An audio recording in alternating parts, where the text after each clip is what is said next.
Hello, hello, hello. Welcome to the first EKCC podcast. My name is Ben Whitaker, and I welcome you to this special thing that I've been able to start and been able to introduce to everyone. And it's something that I felt like was a cool idea for us to be able to not only reach out to people through our Facebook group and our other social media groups like Instagram and Snapchat, and our we even have a TikTok now that we post a couple of different things that our different people in the community are doing. That one is run by Brian Smith. He's doing a pretty good job about keeping things up on there. So let me tell you a little bit more about us and what exactly we do. We are a community based out of Somerset that we all just love cars, love the thrill of driving something that's special. Maybe not even something that's, worth over $100,000 or even $10,000 for that matter.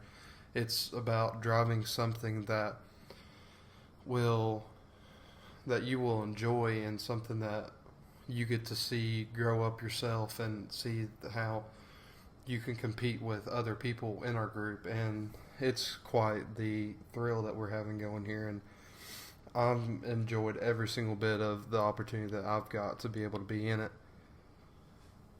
EKCC started out in March of this year with just a couple members, just like a close little group of friends. And now we're up to 250, and it is October. It's October 19th, actually, and we're up to 250 members. It hasn't even been a complete year yet, and that just blows me away. The fact that I've been able to be a part of something like this and help grow a dream that this has become. Growing up, I've always watched all of the racing movies and like all the Fast and Furious and all of those, and just to be a part of a group that's like this, that kind of puts you in a alternate reality of that movie. And it's quite amazing on what we have got to be able to see. I want to start out by just introducing myself and what what I'm working on my car and where I stand in this community. And I actually recently just blew up my 5th gen 2012 Camaro. I actually shot a rod through the bottom of my oil pan. I now have a football size hole in my oil pan, so that's always fun. And I've thought about this, and I've really hated the fact that I've done it and the fact that it's like this. But I really got the chance to really grow from it and really see where I can even take this instance and make my car even better than it was. Like, yeah, it did knock me down. It did make me feel like I lost a big part of me. But at the same time, I was doing some research, looking into what different people have done. And, I have a lot of potential to make my car more unique than it already is. My overall goal for my car is to take a 5th gen Camaro. If you go and look, I don't know how much you guys might go to any kind of drag racing or anything of that sort, but if you go and look at those, you really don't see that many built 5th gen Camaros. I don't know, or I personally think I know what it is, and that's just because of the rear ends and these things are just not strong at all. They're not made to be able to support these high horsepower, high torque builds. And I just thought, well, let me do something that not that many people's done. Let me set the bar a little bit higher than everybody else. I plan on. I was looking into a couple different things, and really, think I'm going to do an LS7 swap, and it's going to be kind of insane. I've talked to some of the guys that know a little bit more than I do, and that's another thing about us is there. If you don't know the answer, there's probably someone that knows the answer and will help you out and find the answer for you. And that's another thing that I love about this group is we're all together as one family. We all like to help each other. It's just amazing to be able to be part of something this special. But anyway, back to my Camaro. I plan on doing the LS7 swap. This will end up putting me up quite a bit. I'm still deciding a couple things. I've did some research on the LS7s, and they do have a tendency to have valve drop, and I really don't want to blow another engine as soon as I get it in there. So I'm really thinking about building the block before, or building the heads and putting a cam in it before I even install it into the Camaro. I haven't really decided on what exactly I'm going to put in it, but this is going to definitely be a huge upgrade for me personally on my car, and just to show people really what I am trying to set the bar to as a 5th gen Camaro driver.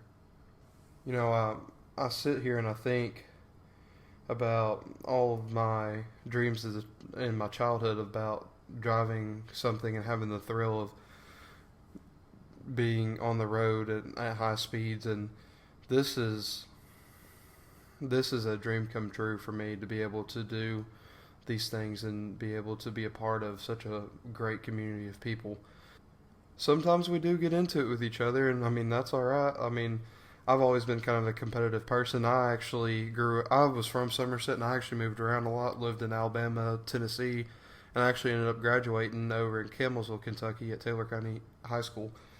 And this is quite the thrill that I'm being able to be a part of. I've always played football. I've always been such a competitive person.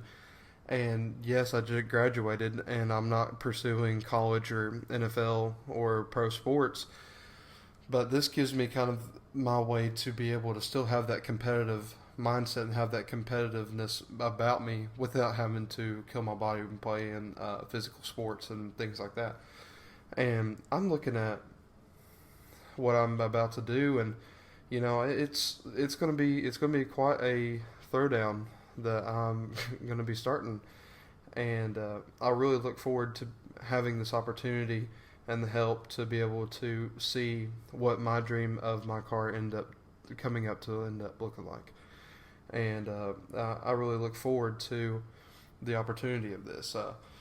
So that's enough about me. I feel like you guys have got a first little sample of who I am, and let's talk about a little bit more about some of the people in this community.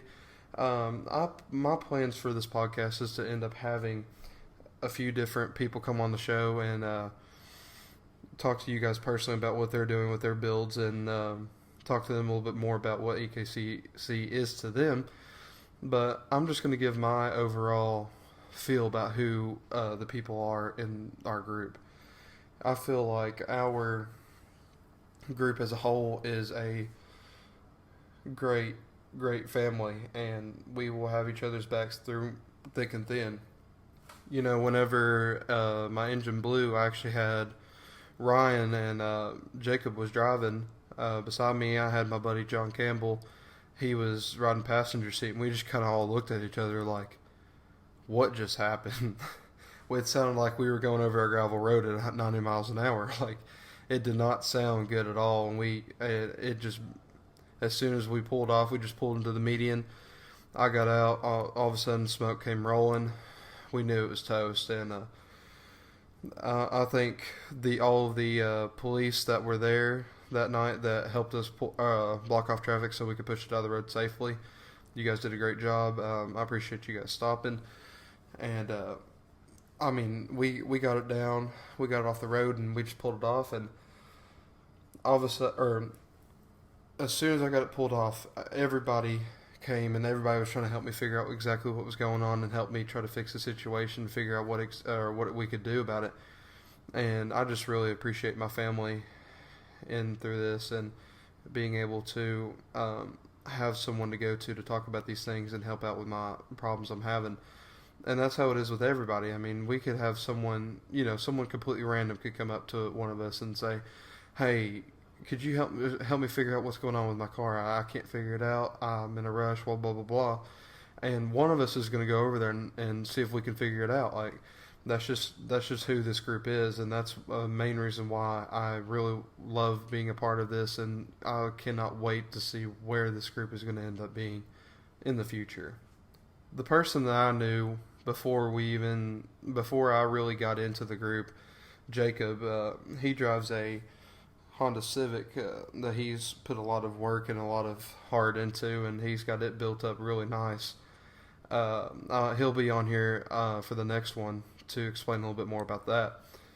But I feel like he was really the first one that I really knew before I got into the group. I seen what they were doing. I seen all the different people he was with. I actually met him over in Campbellsville one night. He goes to Campbellsville University. I was going to the high school at the time. And he just came over there. He was parked in the parking lot. I thought, well, I'll just walk over there and talk to him, see what exactly they've done, and see what their builds have came up to be. And I was like, I want to be a part of this group. I felt like that was my opportunity to really be a part of something that I dreamed of being part of ever since I was a little kid. And they gave me this option to. He welcomed me in, arms open, like I was a friend, and that's one thing that really stuck out to me about this family and about this group is there's not a stranger to this group. We try to have big car meets on the Summer Nights Cruise weekends that we have here in Somerset, and our last one was probably one of our biggest, or if not our biggest. We absolutely packed out about 2 or 3 parking lots, and everybody came in. Everybody was having fun. It was like we had one big family, and we were all there together to show exactly who we are and what we're trying to start here as a community. Not long after I met Jakob, I really was thinking about, at the time I was driving a 2012 Dodge Ram 1500, and they're torquey. They're pretty decently quick for a truck, but it's just not the same thing as driving. For one, something manual. I love manual cars. It feels like you're just a part of the car when you drive it. But it wasn't the same thing, and I got to thinking. I was like, how could I push my father the closest to me having a sports car that I possibly could before he caught on to what I was doing? And I talked to him, and at the time I was driving from Campbellsville to Somerset and back, and I kind of had a reason to get something that was a little bit more fuel efficient and that kind of thing. And this was, at the time, was right at the start of my senior year in high school, and it just took off from there. I had looked at a vehicle at one of the car lots there in town, and it was a Jaguar XF 2012. And I was just sitting there looking at it, and it was absolutely, it's not a car that you would look at and be like, oh yeah, that's a quick car, No, it was one of those that it looked like a sedan. Even insurance, it was considered a luxury sedan. But I got to talking to one of my buddies that worked there, and he showed me around it a little bit and popped the hood, and all of a sudden I just seen this Jaguar 5.0 sitting there. I thought, this is where I branched to my new way of living, my new passion. Even though it wasn't a new passion, it was a new way for me to show my passion, a new way for me to be a part of something like that. I got in the car.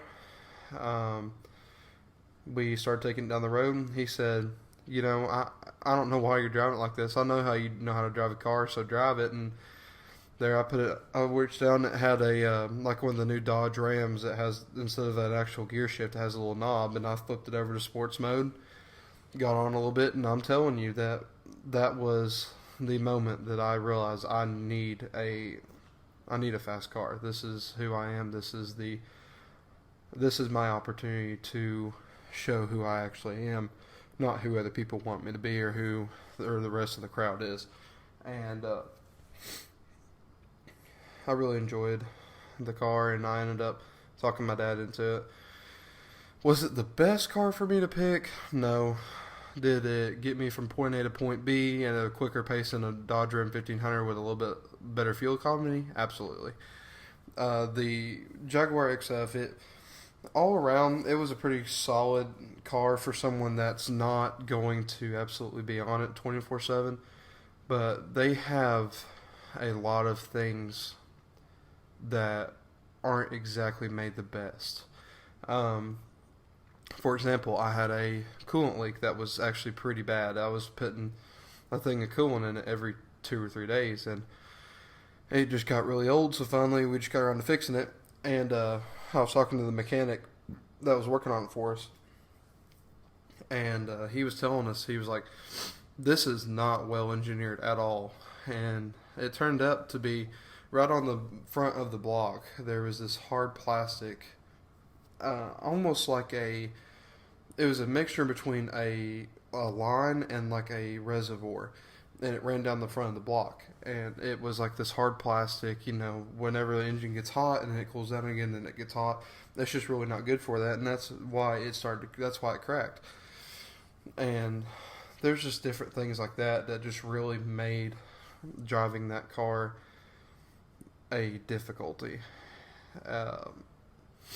But I stuck it out for a while, and then in that process of having that car, I actually moved back to Somerset. After Corona hit, I had no purpose in staying in town over there. I had a feeling that we wouldn't be going back to school anyway, so I just decided to move back to Somerset and live out the rest of the epidemic with my family and around people that I knew, in case something got really bad and I was stuck over there and I didn't want to be by myself. Well, I was living with my mom out in this place out below what's called Nancy, Kentucky, which is around 35 to 45 minutes out of Somerset. And it was quite the haul going there and back. And one day I was just out driving and enjoying a little drive on a couple roads I wasn't too familiar with, and I was down in this place called Jabez. Well, Jabez is about as small as their name. They've got like 1 or 2 gas pumps, a gas station or 2, and that's about it. That's about all there is to Jabez. And I was driving down there for the first time. I got all the way down to the end of the road, turned around, started to come back, and I was coming up to this turn. And the way that the turn was laid out, you couldn't see exactly where the road would go. And any natural person wouldn't think that the road made a sharp right. Everybody think it kind of, even if it did make a turn, it'd be a very slight turn over a hill or something like that. That's kind of what I was going with.